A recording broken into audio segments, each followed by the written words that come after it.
Good evening, everyone, and welcome to week 2 of the Luxe series. My name is Sam Tonks. Joining me, none other than the phenomenal Zobi. And Zobi, we have a fun matchup here tonight. Two undefeated teams going up against each other. I know it's only week 2, but still something to talk about.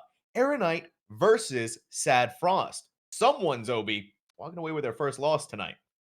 Yes, and I love this setup, right? Right. One of the top teams in the next series coming out to meet up against Erinite's main roster this go run. And you mentioned, right, both of these teams, while they had a win week one, neither was clean, right? Both dropping a map of, I believe it was Sunset for Erinite and Haven for the side of Sad Frost. But I want to talk about the rosters a little bit because that's where the question marks start to rise for both of these squads. For the side of Erinite, we're expecting maybe Flash, Jar, Yukine, and Wave. But then the fifth person is where it gets kind of wavy because week one they had Ethan, I believe, playing. But then when they play in Mr. Funhaver events, they have Xander playing, right? So that could have maybe caused that kind of disruption to drop a map, or maybe, Xander's going to come back in swinging as that controller player. But if we're talking roster mania, Sad Frost definitely takes the cake in that, right? They've been having people leaving, coming back, role swaps, a new duelist for crying out loud since another team disbanded. And I mean, sometimes amongst that chaos, what forms diamonds? It's pressure, and I'm hoping that that's the case here in the Lux series, and that they can get, I would say, an upset against Erinite here today. I'm hoping the same thing too. I'm hoping that we get to, at the very least, have some of that. At the end of the day, I'm hoping that we actually get the explosive matchup that we're hoping for. That we do get to go to that map 3 that these both of these teams have been going through yet again. And actually, looking at the roster, Zobi, I am seeing Xander in here. Xander's So back. Xander's back. Ethan came in, did their sub duties, Ooh, a and K though, also playing for the side of Sad. That's so spicy. yeah, I mean, a lot of different looks going on here potentially. So we'll see how this all pans out, but we do have our maps available here. And starting off on the first map of the evening, interestingly enough, is going to be Haven, right? The one map that Sad Frost was not able to win on, and it was pretty eh, rough defeat as well, going 13-6 the last time they were on here. Into buying, Yeah. and if we need to, the newest map of Abyss. Yeah, and that's where I again was looking at the bans, and I'm like, it's interesting to see that SAD didn't necessarily ban that out, right? So maybe they figured out those issues, but then also, like we said, the roster's a little bit different. I believe it's K playing instead of Stay here, and Stay, right? Like I said, was a primarily a duelist, so maybe there was a clash with that role as well, subbing in, I believe, on the controller while they were, probably filling out of the goodness of their own heart while they found that newer replacement player, or who knows, maybe they're still undergoing these changes, but. Bind and Abyss. So in my mind, I think Haven could go either way. But then really we have to see those last two maps go the favor of Sad Frost if they want a chance of winning out this series against Erinite. Yeah, no, I couldn't agree more. The kind of good news here, though, for Sad Frost is that we haven't seen Erinite on Haven here in the Lux series yet. So maybe with Sad Frost adjusting some things back around, like you said, and also with the return of Xander, who knows how this could potentially work out for this team. Um, we'll see, right? Yeah. And for what could happen on Haven and what could happen on Bind, especially with some of the things we've been seeing tonight, there'll be a lot of deadlock, a lot of interesting compositional styles that we've gotten out.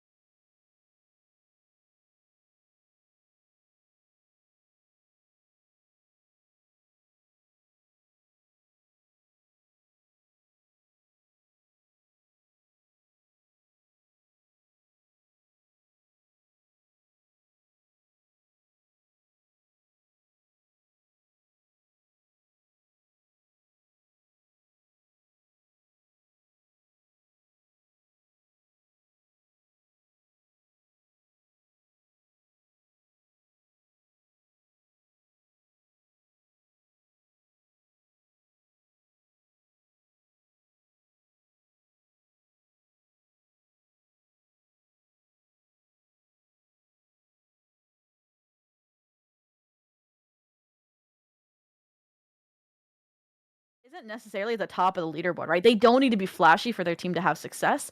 Like I said, it feels like a very like team coordinated effort.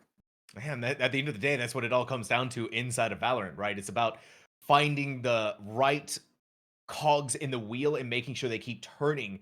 And when something is preventing that from happening, removing it so the gears can be smooth yet again. But starting off on Haven, though, is I think one of those maps where, especially where you're starting off on the defense, where that teamwork is absolutely going to be imperative. You need to make sure to have everything at its utmost. When it comes to communication, when it comes to the setup of your defenses. And for the most part, both of these teams are running similar compositions. That difference being the Neon for Erinite, Sad Frost running that Jet. Hmm. We'll get to see how it differs here. Like you mentioned, Sad Frost on the attack. And they're just kind of going for this more defaulted approach. Now, something you'll see probably from the side of Sad Frost, which I believe the titles are swapped, is sometimes Neon will go, I guess, more aggressive, you know, on an attack half, or at least in these kind of eco rounds like a pistol. And that's kind of what they're toying with, maybe a delayed pressure point out of mid, out of grass. And now that, you know, Erinite has disengaged, is headed back towards A, this pressure is going to be mounting on to 3 down here to anchor this A site. That's where all the utility is. That's where they're the solo player. They look like they might get that opportunity. Oh. Right. Stuck inside. Get rid of the trip, but that's where 3D is going to have difficulties, right? They're sitting at basically no HP. A lot of pain that's going to come with it. There is one more there. Trip in front of them, but no Cypher that's going to be able to capitalize from Heaven. Spike is down. Now it's just all on the onus here of Sad Frost to get the Spike diffused, but Jar's double kill is going to be a massive hindrance in getting that away. And look at that too. You got the aftershock. Australis couldn't land a single shot against Jar. K is forced to back off. Maybe play for some of these picks here. A double kill is not going to be anywhere near good enough to stop Erinite. And I mean, what did I say? When Jar is fragging, Erinite has a pretty nice and smooth day, and that's exactly what they were able to do. I also, obviously, the fact that 3 down wasn't able to find some frags there when trying to anchor that site didn't help. And I mean, when you're looking at a pistol, it's one of the hardest sites to retake, right? Then I don't expect that to go the way of Sad Frost, unfortunately, especially when it's in a disadvantaged situation. Kudos to K there, right? A few frags to their name. Like I said, the newest member coming in for the squad. Other than that, though, I don't think there's too much to read into just because it is a pistol round. I think the only thing that was interesting, right, was that your Cypher started out on A instead of C, which now is where 3 down is playing. But looks like maybe an aggressive play with the Neon over towards A, try and claim that space, gain that early information so you can stack or rotate really quickly to wherever the site hit for Erinite's coming. But it's just Jar right now lurking up. And so if you just see Jar, you're not going to know if this is, is this a lurk or is this the execute? Oh. Charlotte did catch Jar out. Managed to land the headshot, but again, that classic range is going to work against them in the full shields that Jar had. Now only sitting at 72 HP, but Jar's not done with this. Not by a quarter mile. And through the wall, right there, again, lands the headshot, getting rid of another player. And it feels like they're doing most of this with relative ease. Slowed down by the aftershock. Brilliant work from them. Fault line, rather, as Jar picks up a 3rd kill off the back of that Sheriff. Coax is gonna, well, see if they can coax victory with that Bucky, but Jar is on track for the ace. 4 kills now, hunting down the final player. Of course, they're low on HP themselves. 3 down. It's 21 HP, though. And it looks like the ace is going to be denied, but at the very least, I mean, you got 4 kills. You didn't suffer any losses here. For Sad Frost, tough pill to swallow. Yes, and dying to the spike there from the B site plant. All part of the plan. But what stands out to me there is not just the 4K from Jar, but they did it with a Deagle, right? So they are going to be that teammate that even though they didn't lose any weapons, now they buy up the Hero Van. They'll complement that with, you know, the full shield, and they're going to, you know, swimmingly, I think, advance here. Versus the side of Sad Frost, you're going to see a few light shields scattered across the board. They're not going to go for the Vandal? Are they going to save up for an Operator the next round? What is this? And at this point, you got to be careful. Especially because they look like they want to go aggressive here towards C, right? The Breach, the Neon, the Sova, if they spot anything out here, don't want them to get ahead of themselves. No, they absolutely don't. And there you have it, too. The calling card is there that someone is pushing up. And though Jar may have done it the previous round, my God! Yukine, a double kill, switches over to the Sheriff, left behind by their fallen comrade. And that's a 3rd kill for them on the board. Pushing on the site. Couple of shots through the smoke, but these weapon upgrades are definitely going to be so valuable for this Spike team. planted. Spike is going to be planted, and Erinite losing only one to get on there plays for the post plant. And I said it, I didn't like the idea of getting aggressive on a buy round, and this is why, right? Because you're fighting in numbers with less numbers, and as a result, you place 3 down in a 1v3 clutch situation, where now they have the same weaponry, so you just gotta fall into the clutch gene. Smoke's gone, no one ways up, but this is when the reflank from Flash, this is when all of that information delay utility from the Sova comes in, and they don't even really have to swing, because they can just coordinate the contact off of each other. Erinite clean so far, 3-0 against Sad Frost, and you know, with their ultimates starting to charge up here, I mean, 2 off rolling Thunder, they had the lockdown. This is when Sad Frost, right? If you lose this next economy cycle, if you're looking at a 5-0, that's when you need to take that time out. That's when you need to take a step back and evaluate what is going wrong. Because Erinite is getting all the space that they want for free right now. This is a nice They absolutely are. And even when Sad Frost tries to get in their face, it just feels like there's some sort of coordination error going on there. It was so close for Madison to be able to capitalize on some of the picks with that Neon, but they couldn't get out. I mean, a double kill from Yukine using a Spectre alone, moving into a Sheriff, picking it up after they'd been blinded. The level that Erinite is able to push back Sad Frost in a multitude of the different ways that they try to show has been impressive for sure. Now we see Madison again, very push far forward as a Neon. Really kind of want that from them, but Flash was more than ready to go on that end. Gets rid of them there with a headshot, and inside of mid, Jar is taking on 2 players. It's the double kill. K, not going to let that go unavenged for too long. Be sure to cover all of their angles before going and trying to pick up that Vandal, but in the meantime, Site A has fallen. Spike is going to be planted. Drop the spike. Shadows traveling. Again, a retake again on one of the unoptimal sites, as A is. The player's so spread out, trying to just get that singular gun upgrade, and it's been collected. K is going back towards CT, but that singular player, you're not gonna be able to have any utility really other than this paranoia to dismantle this crossfire.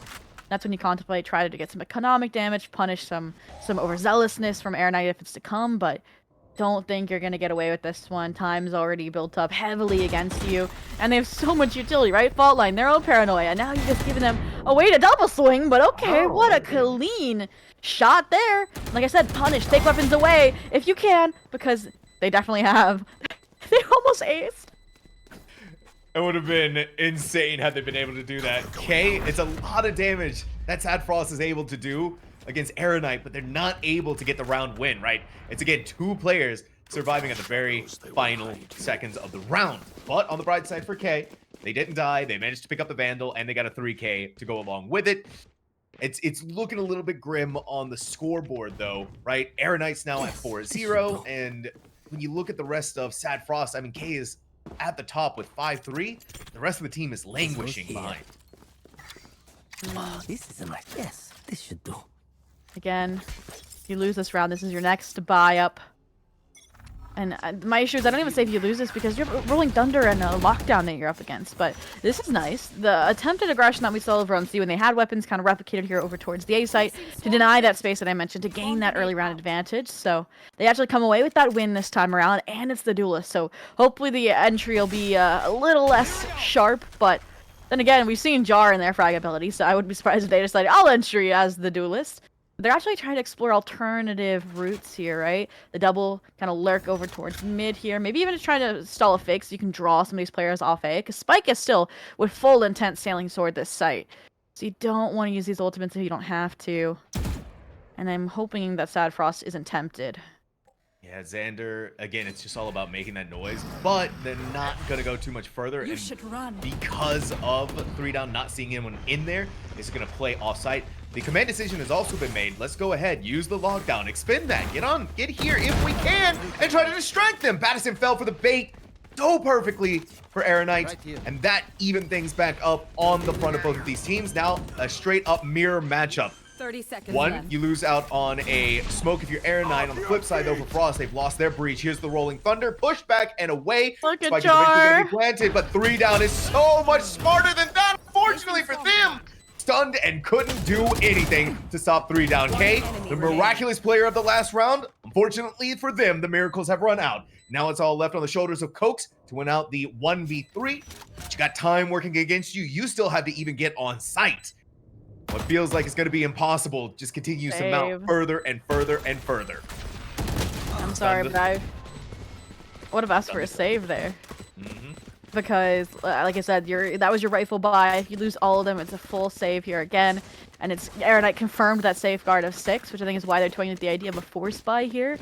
But I mean, it's not even that I could have asked Sad Frost like to clean up some of the mistakes there, right? Because you can be like, oh, Coast, you should be helping K in that retake situation. They're alone backside, but they were mollied off. They were trying to deal with Jar, who was reflanking around.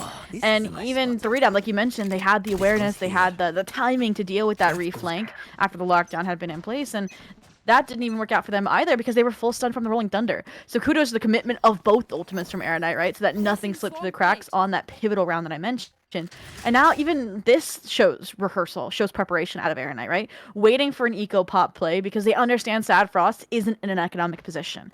And I mean, what better, combo for that than a Neon with an overdrive, right? They would be fully running it down. So they wait, they set up the counters, and then my expectation is to collect and hit a site pretty hard when they get a contact made somewhere else on the map. Ooh. I'm surprised Xander didn't see Addison in the corner. I think it may have just been a split second pixel of hair. K's been spotted inside of window, and they see targets over in mid. Rather than wanting to fight it, Erinite just goes ahead, calls it away, and pulls back over onto A yet again. You're leaving behind Astralis. A couple of bodies seen in a couple of different directions has given them the idea of what's happening, and maybe they're going to stay here on C. But Erinite is a good, phenomenal read. The almost entirety of Sad Frost had pulled away from the rest of this map to go on to A site. So you're kind of leaving K in this difficult situation of keeping an eye on B while making sure that Garage is safe. Meanwhile, Battison is trying to jump peek to make sure that no one is going to be there. And with all of the noise that's happening right now, you 100% know that something is happening. Here's the fast lane to give them the protection and thinking they're going over on the other side, but Battison trying to go into overdrive, firing through the smoke. They know where this Neon has to be. Sad Coke, that's phenomenal. Gave them with the headshot. K, the double kill, eating them alive. Astralis in a 1v2, Wave by themselves. There's still a good opportunity for them to win. Still a good moment, a 1v1. 4K here for Wave, and a clutch factor that's been expressed. Erinite, 6-0. Oh, and that's just devastation for Sad Frost, right? Battison, yes, you can't find anything with the overdrive, but you buy enough time for all those rotations to come through for the rest of your team. For that hero rifle, K forced up fruitfully to get onto the site and get that 2-piece. But when it came down to that 1v2 clutch, Australis was isolated. They had the read that they were going to avoid that fight for as long as possible until they could take it 2v1. So the angle is held then by Wave fruitfully as well towards CT, and they isolate one and the next. Beautiful transfer, beautiful closeout. Keeps Erinite flawless here so far on their map pick. My eyes are down. Now look at this again. Another aggressive play with the Neon, trying to piece apart next egg before it happens. Make sure that their flank is safe. Ooh. Brilliant. On the Nice fault trap. line and just going in there to take the fight. KJ couldn't get out. Madison has to be so careful. Wanting to relay bolt, but instead leaves themselves prime and open for Xander to eliminate. Try to back away, get out of there. See where the shock dart is going, but the rest of Erinite has got this A site locked down. Spike is planted, and Sad Frost needs to try and get back. Xander looked for the flank just a moment, but now able to readjust and really make sure that things are going to be good. Hunter's Fury really just delayed things for a little bit longer, and Xander has kept the flank protected. And so whatever Sad Frost was hoping for here, they may be able to get rid of Flash. Recon Bolt sees someone. Oh yeah, Flash has definitely been seen. Instead of wanting to take their chances on that fight, gets out of there, repositions for a better opportunity. That is never going to come because Sad Frost seeking to save. And that's what I like about Erinite right now is, yes, they're about to be 7-0 after this save. Yes, they shouldn't have a reason to fear Sad Frost at the moment, but they're being thorough, right? They're investing ultimates like that Hunter's Fury when they don't necessarily need to, just to ensure these rounds don't slip away. And they always have their back checked, right? For that round example, Jar was found early on by that beautiful trap play. Kudos to Sad Frost for that. But then Xander just picks up the flank like it's normal for them. And I think this comes out of just, again, a team that's been playing together for a very, very long time. They've been consistently playing in the Fun Happer events and showing progress as well. I think they just made playoffs recently as well. So it's showing, I think, in the current performance of the Lux series. But Sad Frost, with that save, with these ultimates, this is their next chance they think to get a round on the board. The only counter could be Wave again. They do have their Rolling Thunder on line. We'll see if we can catch off this Cypher Anchor, or if Kay can get the timing. You're joking, not the Tootsies. My God. Flash is a brilliant jet to have figured that out. Someone's got to be hiding in smoke. Let's go ahead, take a couple of pot shots. Like you said, it's on the little toes. That's going to be rough here for Sad Frost on the loss of their controller. No smokes to bring them back in on the site. And Astralis sees this as the only opportunity now. Go in with Rolling Thunder, but guess who did not get caught? And guess who got caught inside of it was Cokes. So again, you're delaying so much of this time to actually get onto there. And what was looking perfect for Sad Frost, almost, they got so many of those frags, is now slipping away from their hands. Flash has 30 HP. It's a 2v1, and they both play it perfectly. Erinite flawlessly through these rounds so far, 8-0. And I mean, Sad Frost right there, they're coming up with the basic retake strategies like, okay, Rolling Thunder, we flood in, but it feels like they're just not nuanced enough like to be in position to all flood in simultaneously there, right? Because if you had, you know, that Rolling Thunder over towards CT, if you had a player already had that, had cleared out Garage, was ready to push out and clear that corner where the jet was, that would have been completely different versus they don't get caught out. I think you mentioned Cokes, right? Getting hit by that Rolling Thunder. Maybe that was the big, I guess, tipping point there, because then that couldn't be the extra clearance, the extra player. And as a result, they're forced to Stingers and Sheriffs, and now they're one down in that department as well. Yeah, Astralis was trying to seek safe harbor, protect themselves with a Stinger, but there's no protection, it feels like, from Erinite right now. That's good stuff, though. Battison may be the shield coming online, may be the tip of the spear for them to fight back against Erinite and be able to take a round for themselves in this first half. The defense not going their way in any form. Wave looking towards Garage, trying to eliminate, trying to fight. Battison's gonna run as quick as they can to get there. A 1v2 yet again, but we've seen situations like this before. Yukine only has 58 HP.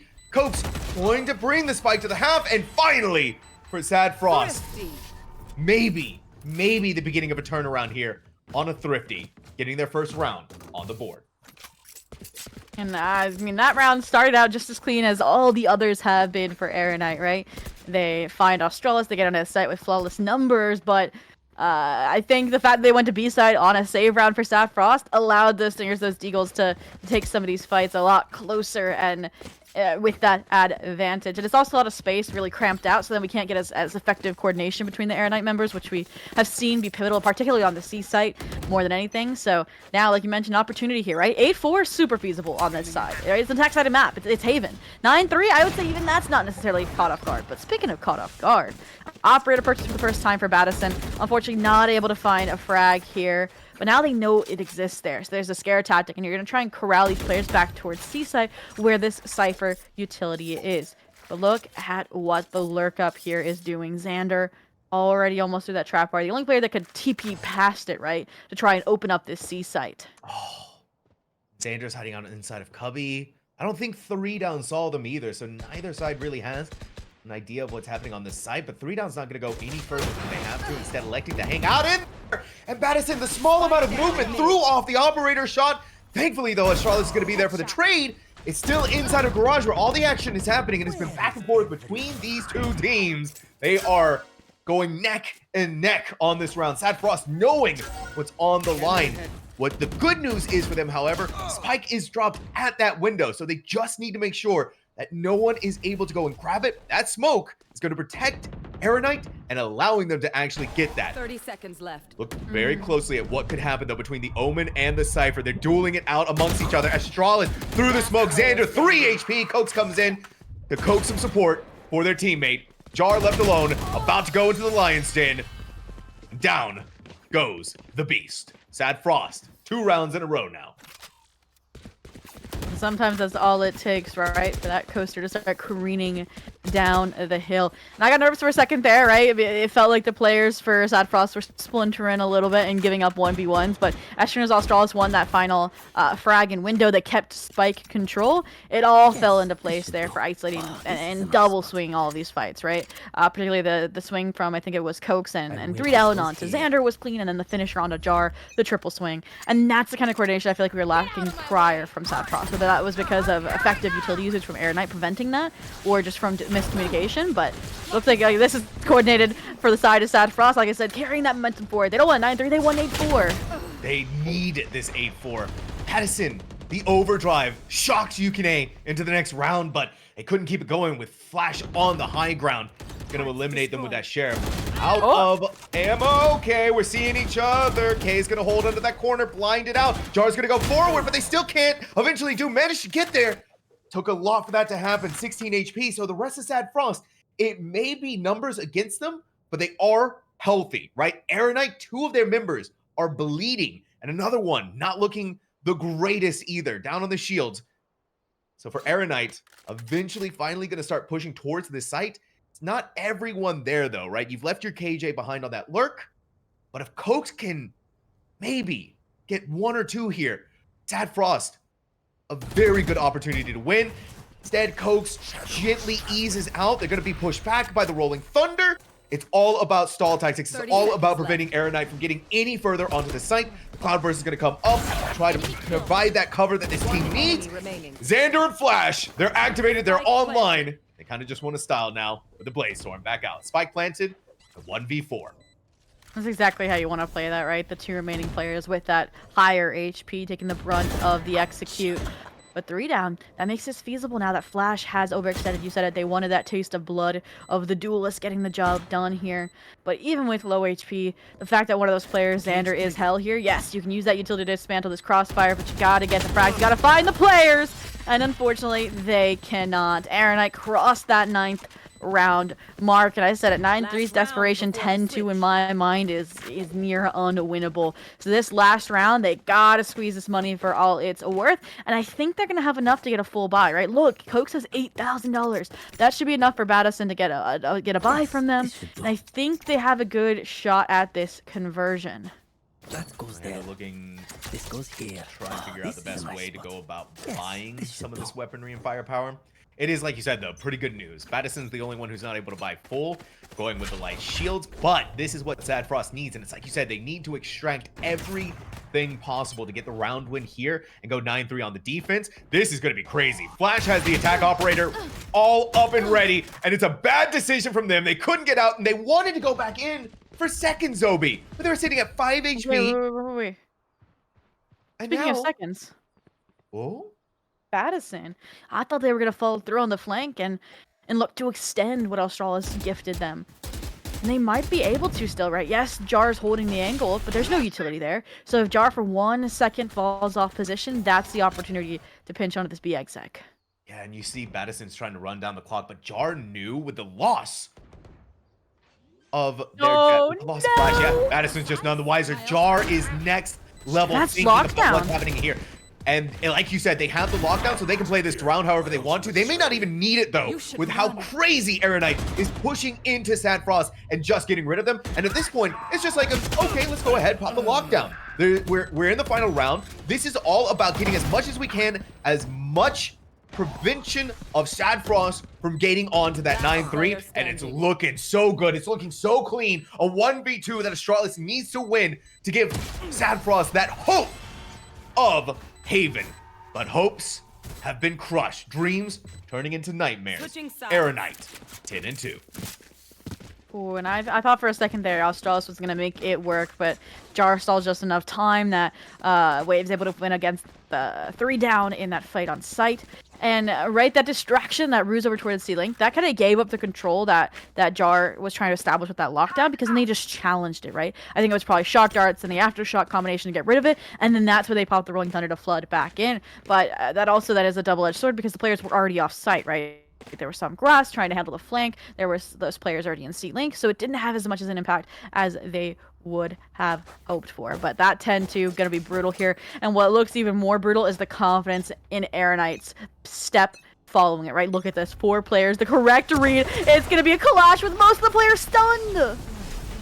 Goodness, yeah, Madison just couldn't do anything. Astralis seeing the aftershock right in front of them. And even though they're primed with the flash, you don't really get to use it, right?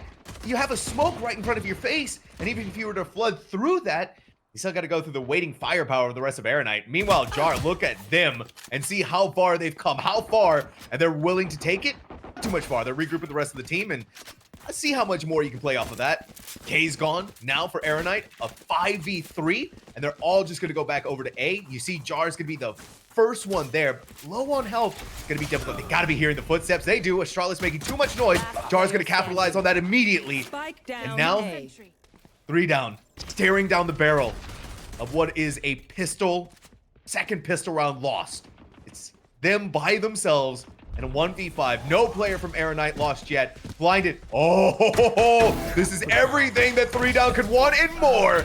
But even with their backs turned to them, 3 down's going to only take the 1. Erinite looking clean. Yeah, that was going to be a lot to ask from 3 down to convert the situation, and that is quite literally the final nail in the coffin, unless Sad Frost can get this Stinger Sheriff force and leverage it into a round conversion. But again, this is a dying individual's wish, right? If you miss this opportunity, if you waste this buy, then you have 0 way back in. Like, I mean, the alternative, right, would be, you know, winning 10 rounds in a row to get yourselves to overtime. But even then you don't have that opportunity, that attempt with a full buy into the 3rd round if you lose this. And the other thing that it brings out when you buy these more expensive weapons is, yeah, that Outlaw can punish here. Ooh. What can punish more is the Swarm Grenades and the Deagle! Jar! They were denied the ace previously, but they are going to try and get it before this map is over. They're going to try and do it with the Sheriff again! That is unbelievable, Jar. Hold my breath, because guess what time it is for Jar? It's ace time. And no better way to send a message to your enemy than by doing it on the match point round going into it. So Erinite now on match point, rather. Jar, I mean, an ace? Placing alarm bot. Unbelievable. Calling my bot. It was very, very clean, and the Swarm Grenades kicking it off there as well. Can't disrespect that Killjoy utility like Madison tried to do. And this is what I mentioned when you bought those Stingers, those Deagles, is now you have a buy that I would say isn't really much more powerful than Erinite's, especially if that Outlaw is placed in the right place at the right time, which fortunately they might be spared from that outcome. It's on the C site, and they look like they want to replicate this B exit. They're like, Lightning's not going to strike twice, Jar's not going to be here twice, they're not going to ace twice. And as a result, this time they actually have gotten control over the site. They do, right? They got on there fast, they got on there quick. They disrespect the KJ utility yet again because, well, there is no KJ utility here. Xander walks inside a garage, sees a horror story, and decides to back out. You are going to try and get the team to come back and keep things safe, but I mean, if Jar is playing like this, right, it's going to be so difficult. And then Xander walks away with another one of their own as well. The rest of the team, Sad Frost, is collapsing in on top of each other, and they never even got the spike planted on B. They were so hungry, they were so determined, but determination has given leeway to an Erinite victory on Haven, 13-2. And I'm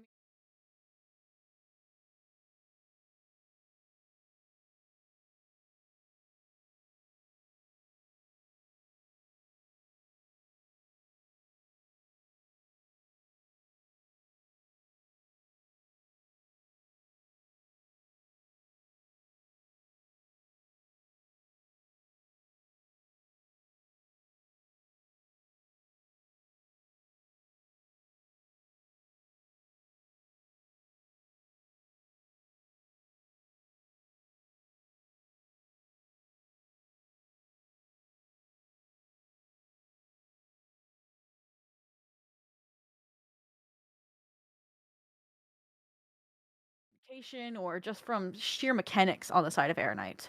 And here we have the scoreboard for Haven between Sad Frost and Erinite. I think we're all completely unsurprised by Jar topping the leaderboard and being the MVP with a 351 ACS, 4 first bloods. Zoe, again, this is the weird thing that's been happening with us in Valorant lately, where Sentinels have just been nuts, right? They've been the top frag. They've been really throwing themselves out there and kind of being that just insane demon on the battlefield. Mhm. And that's why I'm particularly interested in our next map because Bind, right, is on the horizon. And it's a map where a lot of teams get rid of the Sentinel pick, right? Now, I don't expect that out of Sad Frost. We're either going to see Chamber or a Cypher, one of the two, at least it is in my expectation. But for the side of Erinite, actually, they typically have Jar swap over to the Gecko. Which Ooh. is, as somebody who is also a Sentinel player and fills with the Gecko when my Sentinel and smokes are taken, it can be a true dynamic shift, and you can feel a little bit lost or clunky on the Gecko timings.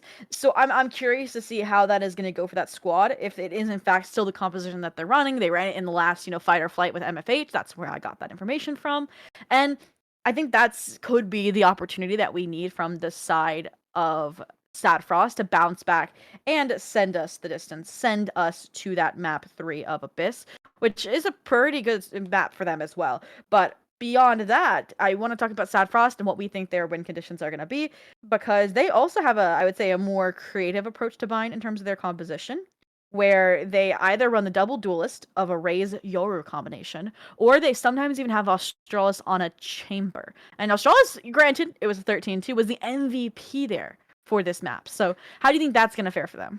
I think it'd be.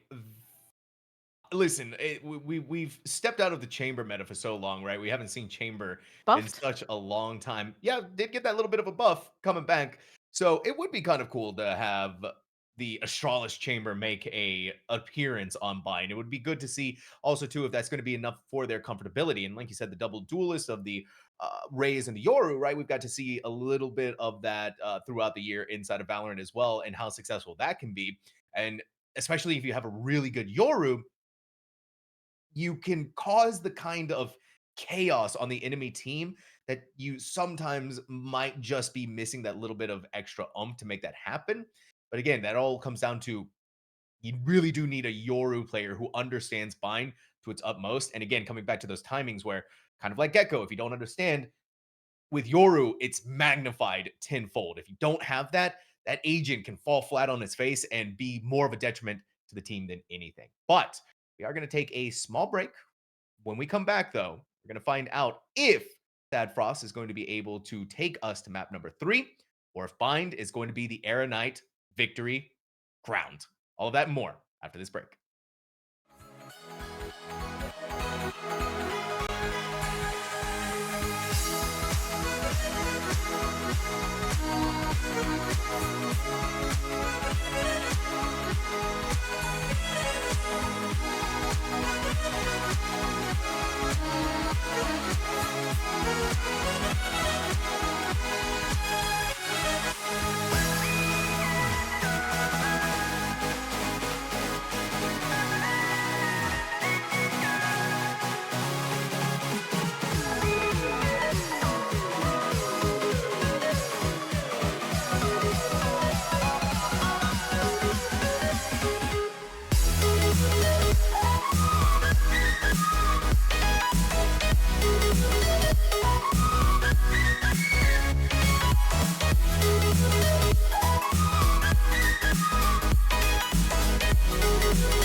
Hello, everyone, and welcome back to the Luxe series, week number 2. We just got done with an Erinite dominating victory on Haven, 13-2 against Sand Frost. And now we move on to Bind, what could be our final map, unless Sand Frost is able to make the difference here and bring us to Abyss, which I personally, Zobi, really want to see.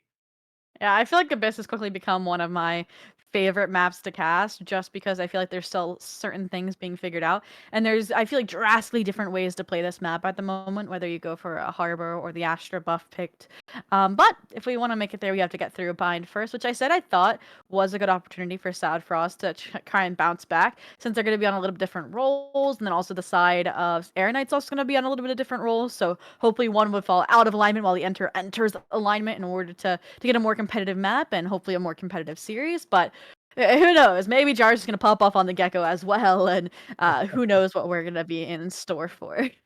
That if it's in Jar's hand, it feels like it can work for them, right? Because this player just has such an understanding of what their enemy wants to do.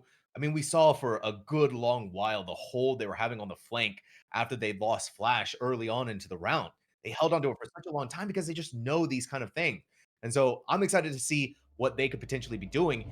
And I'm excited even more so when we go into the agent select. Yeah, there's Jar on the Gecko. Wave is going to give us that Viper. Meanwhile, on the flip side, there it is, the Astralis Chamber. So we are in for a treat already, Zobi.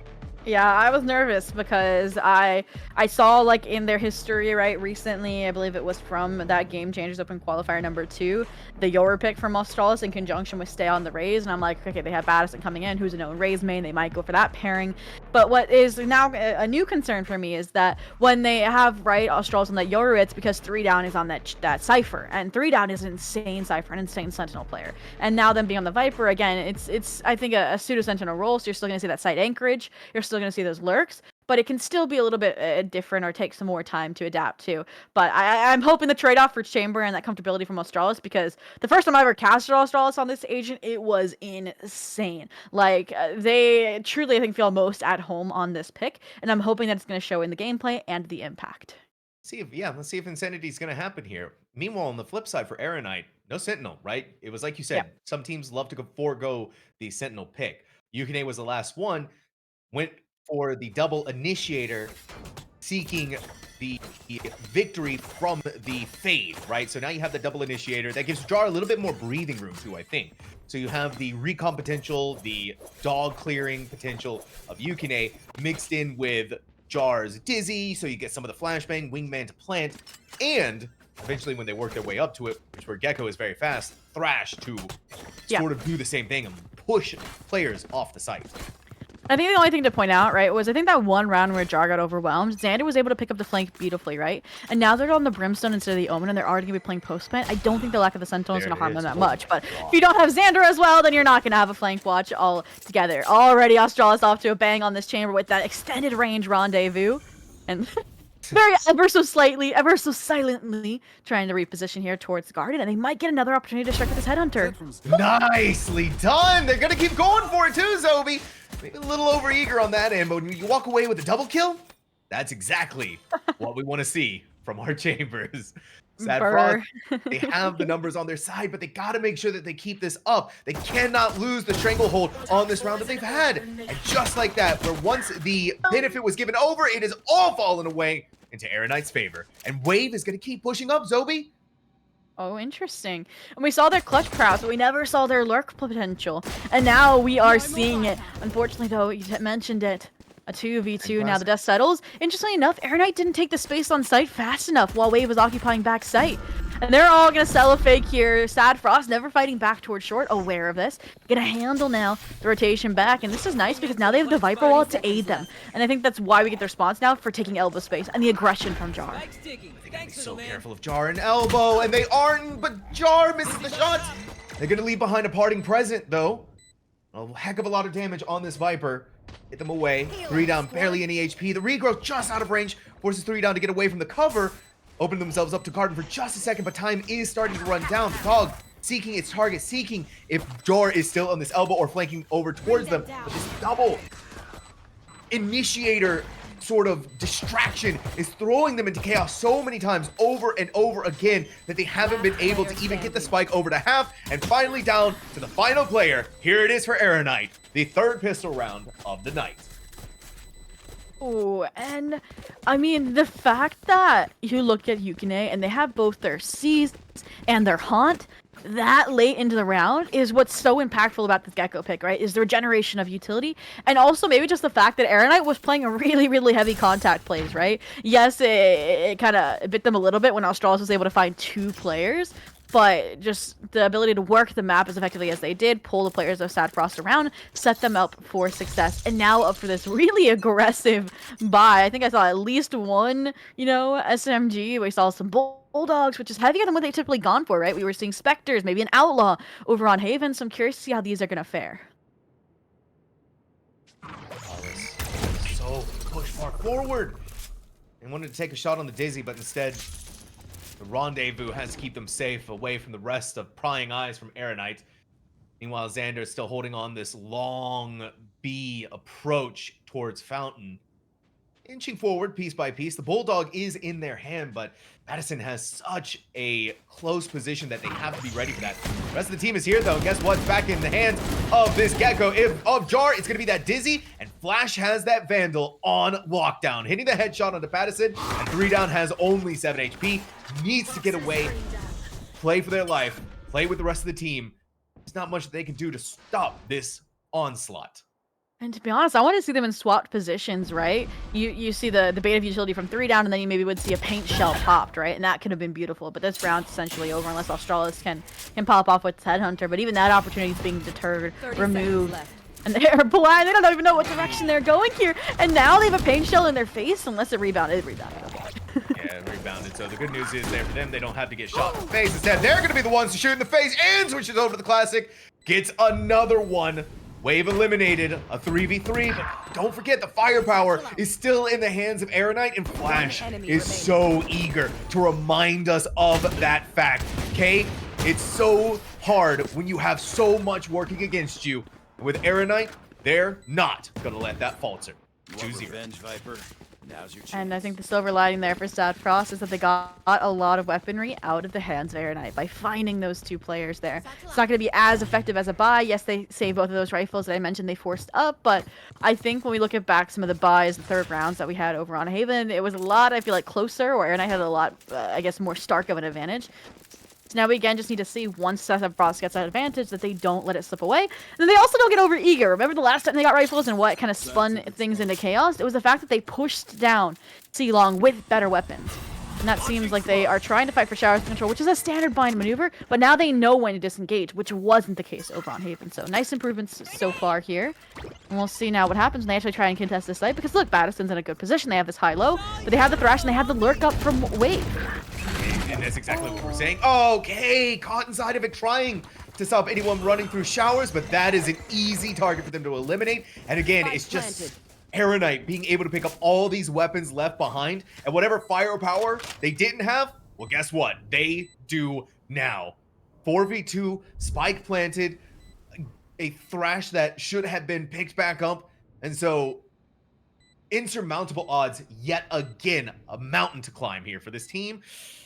3 down, playing this carefully, trying to jiggle. Just Wave's not gonna miss those, and Erinite is firing on all cylinders.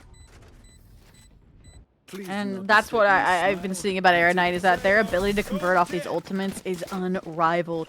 Whether it's an eco round, whether it's a buy round, whether it's a bonus. And it's been really hard for Erinite to figure out how to counter or read or expect their usage, because you're like, okay, this is their bonus round. Maybe they're going to throw the Thrash in, but they were overcommitted on the showers, and Erinite knew that's when they had to pop it. But speaking of popping it, the Tour de Force are now active here for Australis. We've seen what they can do with the Headhunter. We'll see what they can now do with the big guns, and I think she might get this opportunity even towards Fountain. Oh. Snake Bite is eating them alive, forces the TP to get back over to safety, and giving this space all up to Erinite. And so that Tour de Force neutered for just a moment. The wall is going to come up, and they know that this is a safe time period for them to pick up the orb, get inside of Garden. And now then you're really just looking towards Astralis, firing blindly into the dark, maybe able to get rid of somebody, but instead a casualty of their own. Flash is going to lead the team in onto site. Wingman's going to plant the spike. Sad Frost have to come up with a game plan on the fly. And this is a difference. They have numbers, but the detriment of, I would say, weaponry, and now the detriment of every player falling to Xander. Just solo fight after solo fight, flank handle, like I said, by this Brimstone, who just has to play their utility, play their life. At this point, this feels like bullying. 3 down, already trying to take fights against 3 to 4 players. There's also a Dizzy. And the flawless will ensue. Dominance continuing now for Erinite. So far, so good. Sad Frost, that was a save round, so now they get weapons back in their hands. And what I need to see was, what was the score, I think, on Haven? 8 rounds favoring Erinite when they finally got a point on the board. I need to see an earlier rifle round go their way. And I think this is the perfect opportunity to do so. Astralis, right? They were robbed that opportunity with a snake bite for the Tour de Force. Now they know what's potentially coming if this is another BX. Unfortunately, it looks like a fast A hit. Where I'll probably off of the showstopper for Erinite. That's also what I want to see, is Sad Frost recognize that possibility and prepare for it. How well they're going to be able to prepare for it. A lot of space being taken inside of showers. Kay's going to see all of the utility being dumped in their direction. And like you said, here it is. The showstopper's been pulled. Go inside of the smoke. Over on the other side, they're trying to play for it. It took a couple of shots to get there, but Madison made it happen. So both of the Razes have their kills, but guess who's there? It's Flash. They get rid of the boombox, blinded away by the guiding light, and that's where Xander comes up for the support of their teammate, and they're just going to do it all themselves. B site has, A site rather, fallen in its entirety. Now for Sad Frost. What do you do here yet again? Another 2v4, 1 with an operator, but you can do is trust 3 down, right? They've been at least getting their kills here. It's just been rounds slipping away at the rest of time. You have some information about where Yukine is, but they feel like just the distraction, right? While this Brimstone has scaled up deeper into this site, while this Gecko is here. And I think really what we were just seeing was 3 down try to make some impact happen, see if there was a chance they could get a clutch play from overextensions, punish from Erinite. But the real reality was they needed to save here. They have the operator, right, that didn't get its opportunity. They, like I said, mentioned, if they weren't going to win this rifle round, they'd lose one sooner than when it was 8-0 and essentially unwinnable. And I mean, that's just unfortunate because I mentioned beforehand that I wanted them to prepare for the incoming the incoming showstopper, and they did just that, right?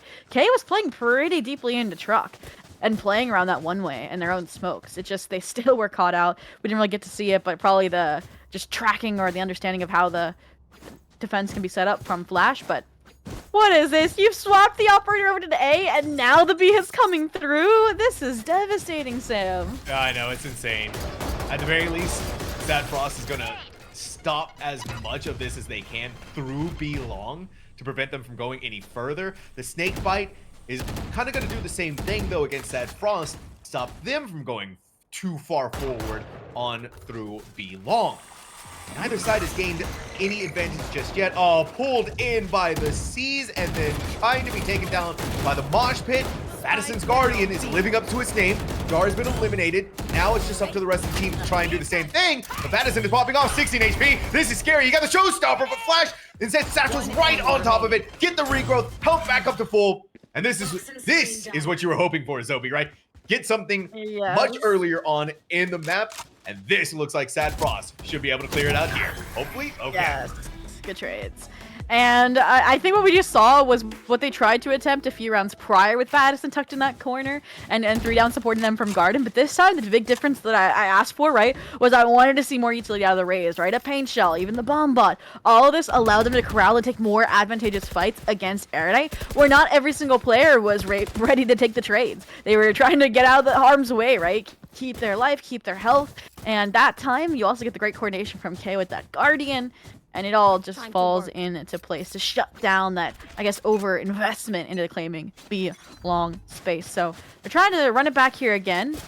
And it looks like we might just see some replicated success or maybe 3 down with a more passive hold. Just, again, once you see this information, right, of the snake bite of the Dizzy, you know it's going to be B. And look at that clean, cheeky frag from 3 down. Yep, Flash was stomping their way, confident that B long hadn't been contested like that before, but 3 down is going to give them a lesson this go around.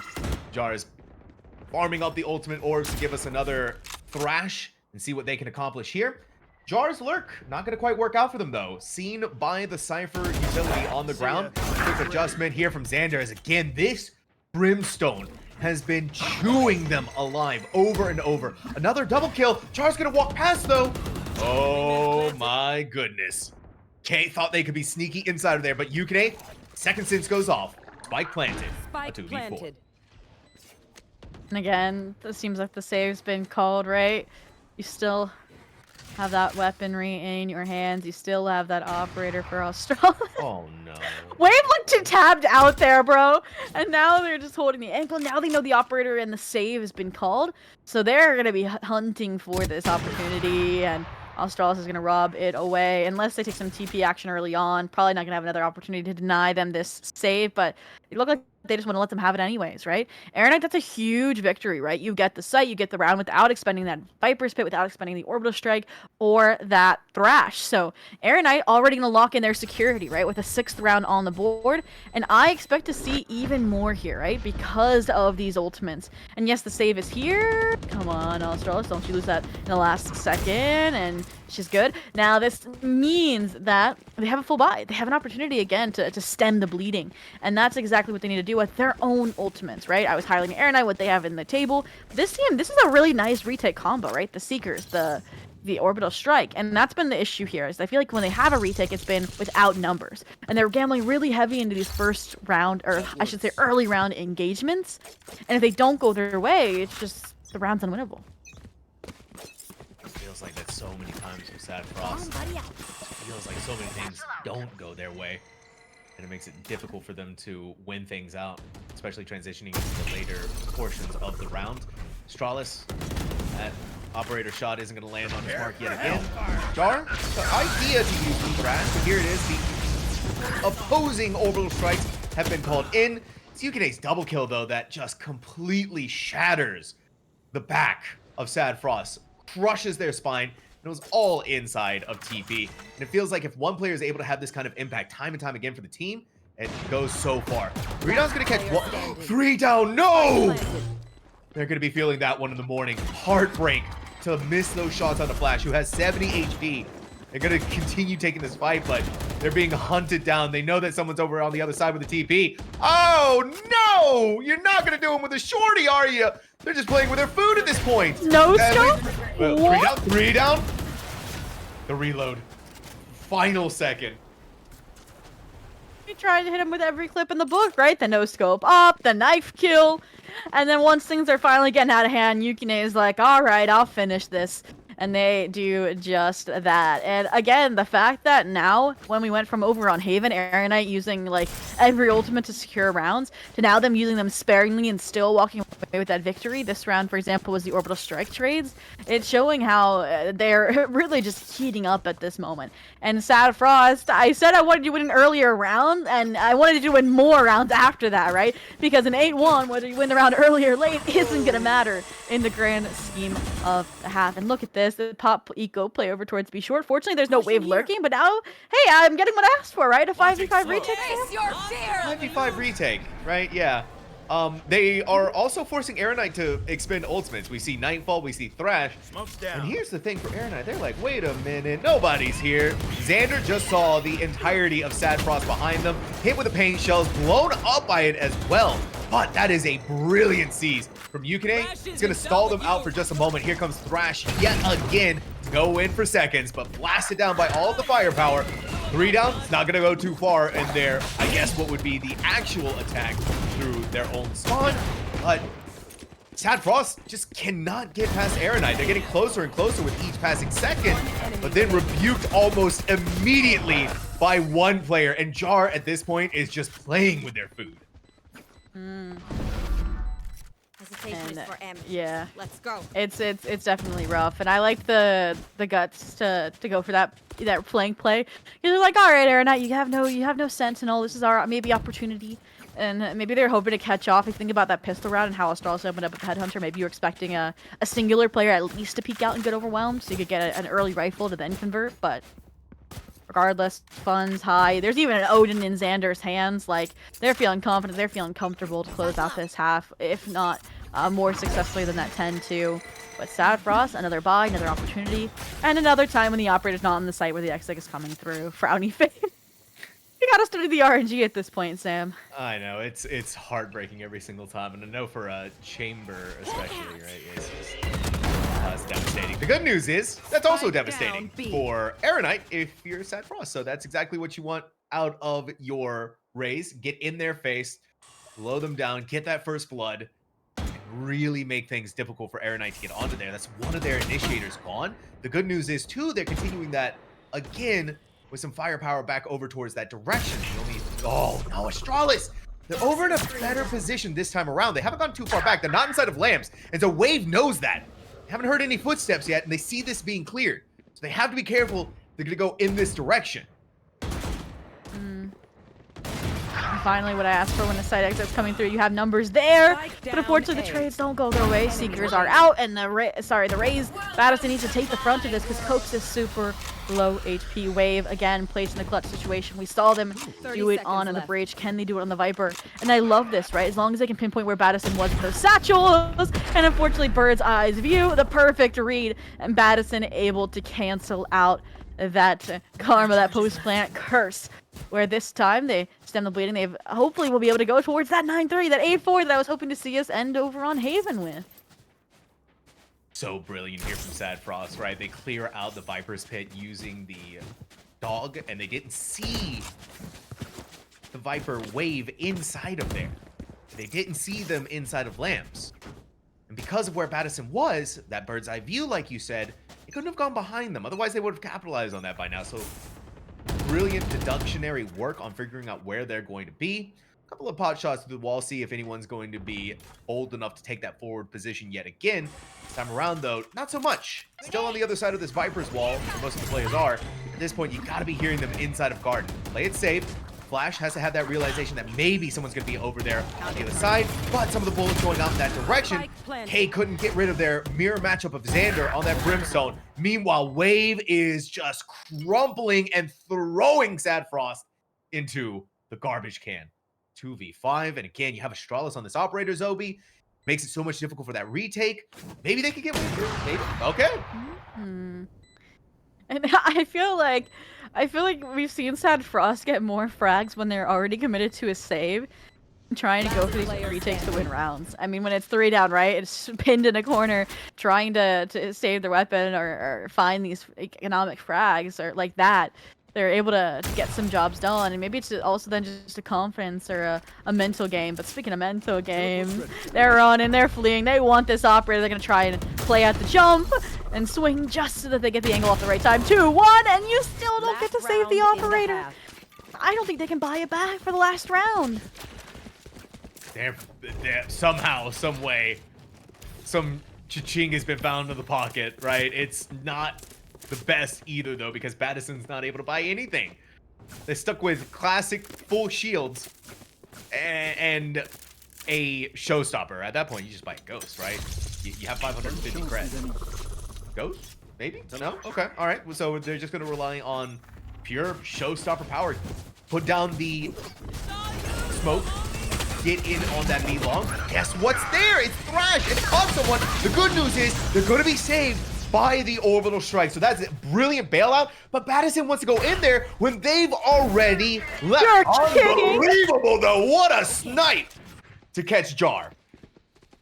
And that's huge, right? That's your Gecko. That's your plant. And now finally they might actually be playing into the operator, but they have a Viper's Pit. And look, Xander's just gotten through it. Excuse me? Astralis knows? I mean, if it's intended, it's intended. And my only concern now is Wave. I really needed to see 3 down come to Astralis' aid, and there they do, but it's at the cost of... No, it's not at the cost of Pit. They still are good to go, to trade, but they've given up B-site control. So it's another 2v2. Yeah, it's another 2v2 that's not going to play in favor of Sad Frost either. Erinite being diligent, as always, to make sure that the site is clear.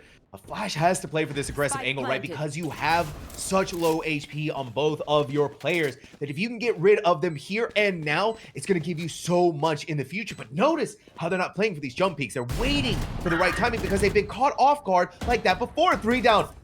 A thread. You can barely see it. You have to look so closely to find HP there, but you can hold that corner. None cleared, unfettered, and unbothered. A first half for Erinite. Inside. 10-2.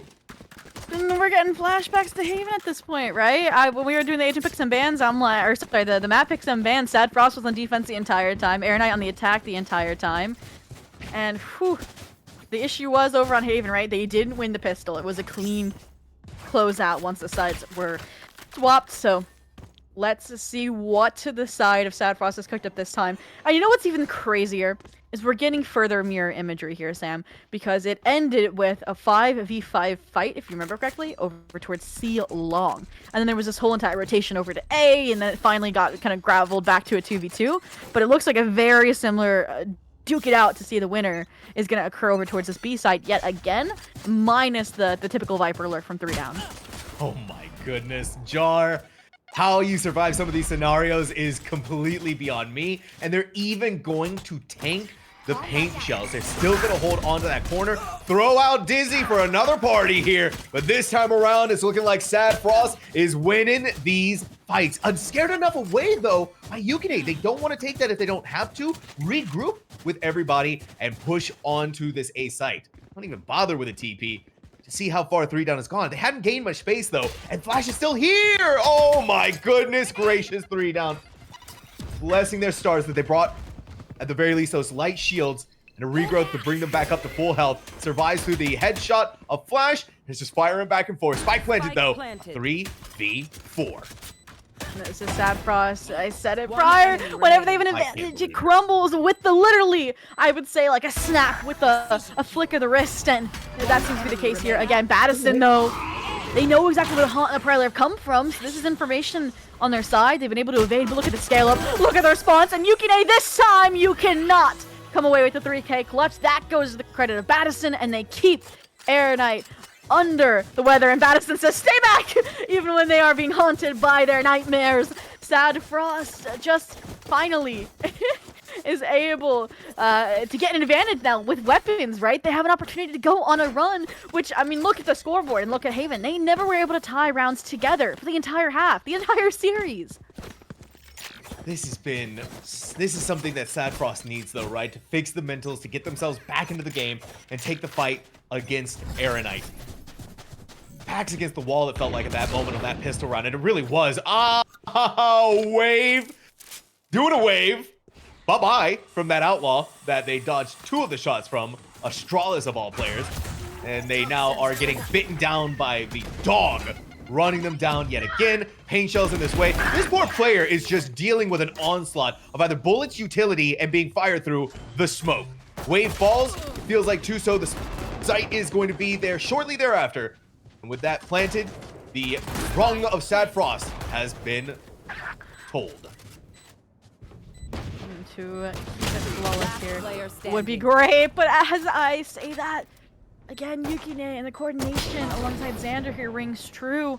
And I was going to say Sad Frost, right? If you want to tend to come back, keeping the second round flawless is the best way to do it. Because then you would get a 3rd round conversion, then you would keep Erinite away from taking these, I guess, lifelines away and inching towards map and series point. But the fact that they lose 2 weapons there is going to be huge, and I need to see this buy because, yeah, the fact that they have full shields minus wave even means that that outlaw for Astralis, so there's Bucky for Battison, even Cokes, right, with that deagle, thank you, I was about to say, even with Cokes with this deagle, with a headshot, it's not going to get the job done, which is a scary thought to process.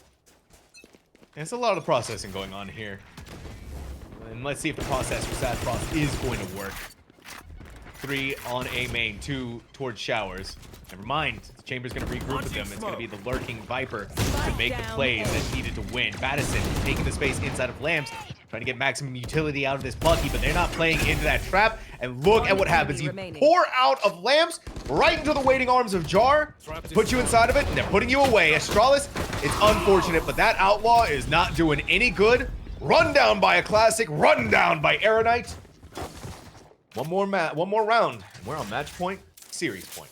And I need a replay of Astralis with that outlaw trying to get Xander because those shots feel like they definitely should have connected. But regardless, yeah, I said, hey, I wanted Sad Frost to keep it flawless, not you, Erinite, all right? But, I mean, the silver lining here is you still have, I guess, 2 more opportunities if you're Sad Frost, but you gotta keep it clean now moving forward now that you have these rifles in hand, right? It's understandable, standard flow of the Valorant economy to lose your bonus, maybe not to that degree, but now is where things are going to start mattering. And Wave, already we've seen way too many smooth smoke shots, and a creative hunt would have propelled them right into that. Would have, but at the very least, Sad Frost maybe gleaning an opening or somewhere to walk into. Push him out with a guiding light. Wave not too far off though. It's not scary enough to give them any fear or any pause whatsoever. Now with the wall up, be an opportunity here for Sad Frost to try and farm the ult orb or push their way a dog through showers. Did catch someone there, but Jar, ooh, over on the other side. A couple of shots through the wall by Astralis with that Vandal. But Jar, again, this is how Erinite likes to work. Take a couple of these shots, but not moving away. That may be for the worst. Yukine, unbelievable, unreal! How did they just do that? 4 players walked in, none walk away. Now on track for the ace, a very distinct possibility with an Astralis who sneeze on them. They're saving. Like, at this point, I'm hoping that they stop in caves, because if they go all the way to the teleporter, you know Yukine is going to take that opportunity, right? Like you said, you sneeze on them with a shorty, and they're good to go.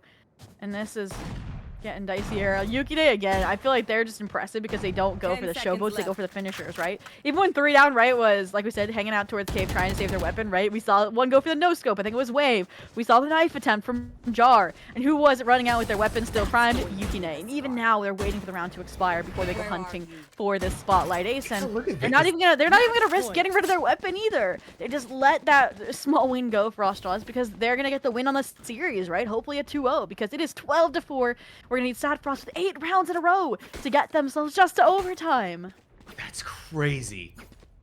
Erinite have been playing this series against Sad Frost, it feels like so perfectly in every single moment of these games, right? And even though Sad Frost has now exceeded what happened on Haven, this is still rough to look at. 12-4 right now. And it feels like Erinite just has no pause, no chill. No way that they're gonna lose this now. A team emboldened by so many of these different facts. And then Madison is just standing there taking all of the brunt from the paint shells. And even though they're gonna be healed by the regrowth, their shields are gone. And so what happens? Flash is gonna hang out in heaven and eliminate your duelist. That is the first rung of the ladder climbed by Erinite, but they've been knocked down a peg by 3 down. And this is just what Sad Frost needs. Get on the site, plant the spike, or at the very least start doing something. Did you see that? The Incendiary not only gets a lot of damage off of Jar, but it forced them off of the Rash, so it didn't follow through. And K, an arrow dodge here. Unfortunately, the follow-up from the Prowler should pave the way for some of these wall bangs, or the follow-up haunt. And all this utility just to try and deny the spike plan, but that's not been done. Still a 4-on-4. Now Astralis has joined the party. Now they have a rendezvous set up, and now they're even aware of the potential of a flank from Wave. But look at the Nightfall, look at the timing. They have to support their team, so they're probably going to lose their life. It's a 2v4. There's no way that they're going to be able to get out of here either. Xander's going to go for the defuse. Smoke is up, blinding them out. They're going to walk in their Wave to just giving them bodies to fight against. 3 down, alone, all by themselves. And now the ladder climbed fully by Erinite to see their glorious victory. 13-4 on Bind, 2-0 in the series. Oh, and I said it in the pre-show that this was going to have to be an uphill climb. This was going to have to be an upset, to say the least, for the side of Sad Frost to win against Erinite Esports, right? Because this squad also has played in an MFH that they haven't really made a playoffs versus now Erinite has crossed that threshold, right? They're further in their developmental journey, I would say, in Tier 3 than Sad Frost is. But like we said, everyone starts somewhere. And I saw some promise, and I pinpointed some, I think, growth areas for Sad Frost that I hope to see them develop in, whether that's through the Tenax series or whether that's through a Luxe series. Because it's so interesting getting to cast for both of those, right? And getting to see the difference in, you know, how these teams treat both of those kind of circuits and how they develop and form through them. But this is what I also wanted to point out was I feel like even though it was a 13-4, only 2 rounds more, I feel like the stats were a lot closer across the board, right? And I feel like it really, like, the rounds were a lot closer in terms of going in the favor of Erinite versus they were a lot more, I think, flawless is a lot more 4 players walking away on the side of Erinite for Haven.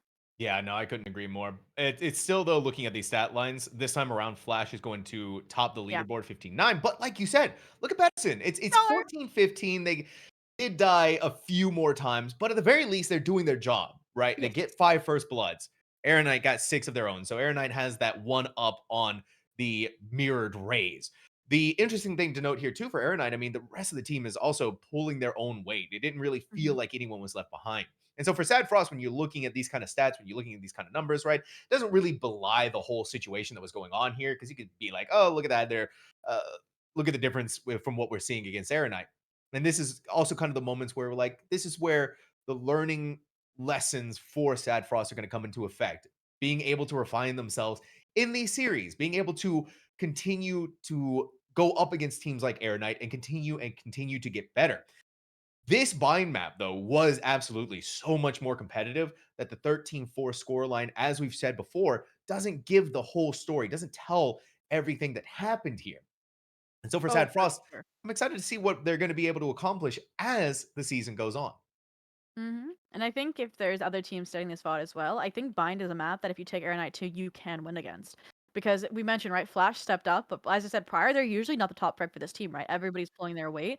And Jar, 10 and 9, yes, still Yeah, positive, just still playing that supportive role, doing their job, but they weren't the frag machine that they are on a Sentinel, right? So I do still believe in what I said about these players not being on the roles that they're most comfortable in, right? Particularly, right, like Wave was insane on the breach, was clutching out a lot more. I think Yukine might be the only one that's like in their zone, right? Did you see they had 4 deaths there? Like I yeah. said, they were taking it seriously the entire game, even when the rest of the team was, silly, goofy moods, right? They're gonna be insane closer moving forward for this team because I think that Thunder was just taken from them, to be honest, over on Haven when you're playing such a support heavy role as the Sova, right? You're trying to stay alive, play that Hunter's Fury, play for the recon on the retake, and as a result, they couldn't, take the duels that you take like you do off of contact with a fade. Yep, exactly. And the way that they were able to play Fade gave this team so much utility. The double initiator, devastating against Sad Frost, punched through a lot of their defenses, and, well, was one of the contributing factors towards helping Erinite getting the 13-4 on Bind. Of course, a 2-0 in the entire series against Sad Frost. So a big congratulations to them on their victory here in week 2 of Lux series. And of course, with that, Zobi, this is the end for us here on the broadcast. So, if you've done so, make sure to hit the follow button. Get notifications when we go live because we also do this on Mondays as well as the Wednesdays that you're seeing here. So you don't want to miss any of the exciting action that is happening in Lux series. And I do also want to give a big shout out on the behind the scenes production of Ice Fired Cast, who did a phenomenal job yet again tonight. And of course, a big shout out to yourself, Zobi. We did this in the middle of a tropical storm warning, Yeah, right? We have yeah. Like, we didn't lose power, guys. We did yes, it. Thanks we for made keeping our it way quick, through. folks. We made our way through. We're alive, and we're gonna be back again next week for some more exciting Valorant action. Until then, everyone, goodbye.